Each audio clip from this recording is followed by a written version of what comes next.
राष्ट्रीय स्वयंसेवक संघ से प्रेरणा लेकर के कुछ कार्यकर्ताओं ने वनवासी क्षेत्रों में काम करना प्रारंभ किया। वनवासी कल्याण परिषद के नाम से भोले भाले वनवासियों को लोभ और लालच के माध्यम से शिक्षा और स्वास्थ्य का लोभ दे करके और उनका मतांतरण किया जा रहा था। ऐसे समय में वनवासी कल्याण आश्रम ने शिक्षा स्वास्थ्य के साथ साथ में सनातन के प्रति उनका जो श्रद्धा भाव है उसको बनाए रखने के प्रयत्न, धर्म पर अड़िग रहने के प्रयत्न हुए।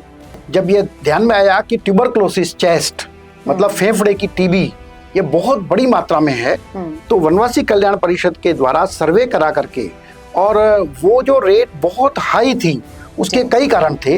वो उनको दवाइयाँ उपलब्ध नहीं होती थी, उपलब्ध होती थी तो ड्रॉप आउट, दवाइयाँ रेगुलर नहीं लेते थे और उनको पोषण भी ठीक नहीं मिलता था।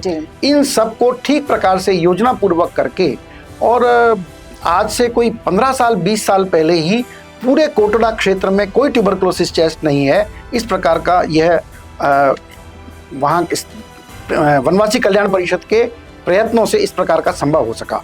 नेशनल मेडिकोज ऑर्गेनाइजेशन राजस्थान का यह जो एनएमओ जिसको बोलते हैं, उसके संगठन के डॉक्टर्स प्रति वर्ष 2 बार वनवासी क्षेत्रों के अंदर के क्षेत्रों में जाते हैं और वहां पर चिकित्सा शिविर लगाते हैं। वहां पर जागरूकता के कुछ विषयों पर, स्वच्छता है, भोजन कैसे बनाना, उसके पौष्टिक तत्वों को कैसे बनाए रखना, ऐसे विभिन्न विषयों पर जागरूकता करने का काम भी स्वास्थ्य से संबंधित, और चिकित्सा सेवाएं भी वहां देते हैं। घुमंतु समाज के कुछ लोगों को पुजारी का ट्रेनिंग दी गई है। अच्छा। और उनको कुछ मंदिरों में स्थापित किया गया है। वो मंदिर के पुजारी होंगे, वो पूजा करेंगे। तो ये संघ की तरफ तो ये संघ की घुमंतु जो कार्य देखने वाले कार्यकर्ता हैं, उनके द्वारा इस प्रकार के प्रयत्न हो रहे हैं।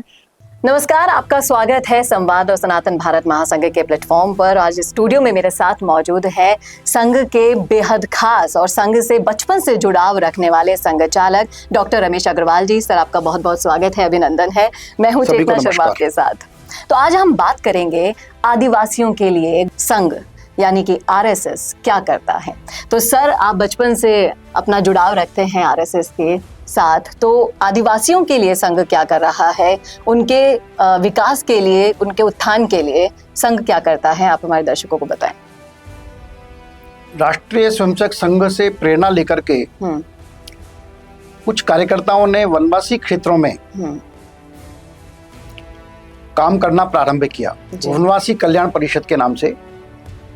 तो उस समय स्थितियां ये थी कि भोले भाले वनवासियों को लोभ और लालच के माध्यम से शिक्षा और स्वास्थ्य का लोभ दे करके और उनका मतांतरण किया जा रहा था। ऐसे समय में वनवासी कल्याण आश्रम ने वनवासी क्षेत्रों में संपूर्ण देश भर में काम प्रारंभ किया, और प्रमुख रूप से उनके काम शिक्षा स्वास्थ्य के साथ साथ में सनातन के प्रति उनका जो श्रद्धा भाव है उसको बनाए रखने के प्रयत्न, धर्म पर अड़िग रहने के प्रयत्न हुए, और उनको स्वावलंबी बनाने के प्रयत्न भी हुए। जैसे राजस्थान के वनवासी क्षेत्र में स्वावलंबन की दृष्टि से जो वनवासियों का, आदिवासियों का के द्वारा सीताफल यह जो प्रोडक्शन उसका होता था, उसको औने पौने दाम पर लोग शोषण करते थे उनका खरीद करके। तो उनकी एक सोसाइटी बना करके, और उसके बाद में जब बेचना प्रारंभ हुआ तो उनका 3-4 गुना से भी ज्यादा अधिक नफा उनको यह मिलने लगा। ऐसे ही स्वास्थ्य की दृष्टि से उदयपुर जिले के कोटड़ा तहसील में सर्वेक्षण करने के पश्चात जब यह ध्यान में आया कि ट्यूबरक्लोसिस, चेस्ट मतलब फेफड़े की टीबी ये बहुत बड़ी मात्रा में है, तो वनवासी कल्याण परिषद के द्वारा सर्वे करा करके, और वो जो रेट बहुत हाई थी उसके कई कारण थे। वो उनको दवाइयाँ उपलब्ध नहीं होती थी, उपलब्ध होती थी तो ड्रॉप आउट, दवाइयाँ रेगुलर नहीं लेते थे और उनको पोषण भी ठीक नहीं मिलता था। इन सब को ठीक प्रकार से योजना पूर्वक करके, और आज से कोई 15 साल 20 साल पहले ही पूरे कोटड़ा क्षेत्र में कोई ट्यूबरक्लोसिस चेस्ट नहीं है। इस प्रकार का यह वहाँ वनवासी कल्याण परिषद के प्रयत्नों से इस प्रकार का संभव हो सका। बहुत ही बड़े लेवल पर काम चल रहा है, यानी कि बहुत बड़े लेवल पर शिक्षा के भी बहुत केंद्र हैं, विद्यालय भी हैं और एकल विद्यालय भी हैं वनवासी क्षेत्रों में। जहाँ पर संस्कार की शिक्षा दी जाती है और यह जो स्कूली जो पाठ्यक्रमों की शिक्षा है वो भी दी जाती है, ऐसे देश भर में लगभग 1 लाख से अधिक एकल विद्यालय हैं जी। जो विभिन्न प्रकार के शिक्षा और स्वास्थ्य से संबंधित प्रकल्पों को संचालित करते हैं। ऐसे ही एलोपैथिक डॉक्टरों का एक संगठन है, नेशनल मेडिकोज ऑर्गेनाइजेशन जी। राजस्थान का यह जो NMO जिसको बोलते हैं, उसके संगठन के डॉक्टर्स प्रति वर्ष 2 बार वनवासी क्षेत्रों के अंदर के क्षेत्रों में जाते हैं और वहां पर चिकित्सा शिविर लगाते हैं। वहां पर जागरूकता के कुछ विषयों पर, स्वच्छता है, भोजन कैसे बनाना, उसके पौष्टिक तत्वों को कैसे बनाए रखना, ऐसे विभिन्न विषयों पर जागरूकता करने का काम भी स्वास्थ्य से संबंधित और चिकित्सा सेवाएं भी वहां देते हैं। और जो ऐसे रोगी होते हैं जिनको लंबे समय तक चिकित्सा की आवश्यकता है, उनको उदयपुर और आसपास के बड़े शहरों में उनकी व्यवस्था स्वास्थ्य के लिए की जाती है जी। ये तो हुई सर आदिवासियों से जुड़ी हुई बात। मैं घुमंतु के लिए भी जानना चाहूंगी कि उनके लिए क्या कर रहा है संघ। अपने देश में बहुत बड़ा घुमंतु समाज है। ऐसा अनुमान है कि लगभग 8 करोड़ की यह संख्या है संपूर्ण देश भर में। और ये ऐसे लोग थे जिन्होंने स्वतंत्रता आंदोलन में सक्रिय रूप से भागीदारी की थी, लेकिन दुर्भाग्य से अंग्रेजों ने उनको क्रिमिनल जातियां ऐसा घोषित कर दिया जी। और वह वृत्ति हमारे स्वाधीनता के पश्चात भी चलती रही। पिछले कुछ वर्षों से, अनौपचारिक रूप से तो बहुत समय से चल रहा है, पिछले कुछ वर्षों से घुमंतु समाज के बीच में संघ का काम प्रारंभ हुआ है। बड़ी मात्रा में उनके छात्रावास, उनके बालक बालिकाओं के लिए छात्रावास, राजस्थान में ऐसे 13 छात्रावास चल रहे हैं। संपूर्ण देश भर में तो ये बहुत बड़ी संख्या है। और उनको इस देश के साथ, समाज के साथ, समाज की मुख्य धारा में लाना, उनके सब प्रकार के यह जो भारतीय नागरिक के कार्ड वगैरह होते हैं वो बनवाना और शासन के द्वारा जो जो कुछ सहायताएं मिल सकती है उनको वो कराना, उनमें शिक्षा का संचार, स्वास्थ्य के प्रति जागरूकता और हिंदू समाज की मूल धारा में उनको जोड़ना, इसके प्रयत्न हो रहे हैं। राजस्थान के शासन ने भी उनके लिए बहुत सारी घोषणाएं की है। कुछ स्थानों पर तो उनको जमीनें भी आवंटित की गई है। ऐसे बहुत सारे प्रयत्न हो रहे हैं, क्योंकि 8 करोड़ का समाज यह यदि कमजोर रहता है तो अपना देश विकसित कैसे होगा।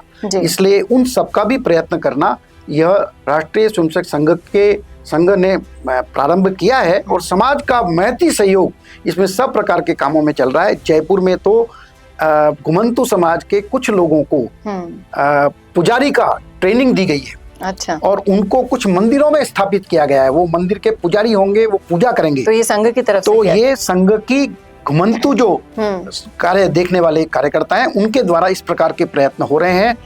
बहुत सारे घुमंतु समाज के लोगों ने तो राजस्थान में, विशेषकर जयपुर में, एक बार सर्व समाज के साथ में बैठ करके उनका हवन का कार्यक्रम हुआ तो उनके आंसू आ गए। उन्होंने कहा हमने जीवन में पहली बार हवन किया है। तो इस प्रकार का ये परिवर्तन समाज की सज्जन शक्ति को साथ में लेकर के संघ के कार्यकर्ता इसमें सब लगे हुए। बहुत ही गहराई से आपने बताया सर इन सब चीज़ों के बारे में। लेकिन आपको नहीं लगता कि आदिवासी समाज हो या फिर ये घुमंतु हो, इनका राजनीतिक रूप से कितना शोषण किया जाता है? क्योंकि आज भी जो मूलभूत सुविधाएं इनके पास नहीं है, उनका लालच देकर इनका धर्म परिवर्तन करवा दिया जाता है। बड़ी संख्या में ये चल रहा है आज भी कि रोडीलाल मीणा जैसे नेता अब सुझाव लेकर जा रहे हैं सरकार के पास कि इनका शोषण ना हो, इनका ये इस तरीके से विभाजित ना हो, धर्म परिवर्तन ना करें। इसके लिए हम एक वो सुझाव देते हैं कि जो भी अगर धर्म परिवर्तन कर लेगा उनको आरक्षण नहीं मिलेगा। तो क्या ऐसी चीजें इनको लुभा पाएंगी? देखिए, ये देश का दुर्भाग्य है और राजनीति ये समाज को बांटती है जी।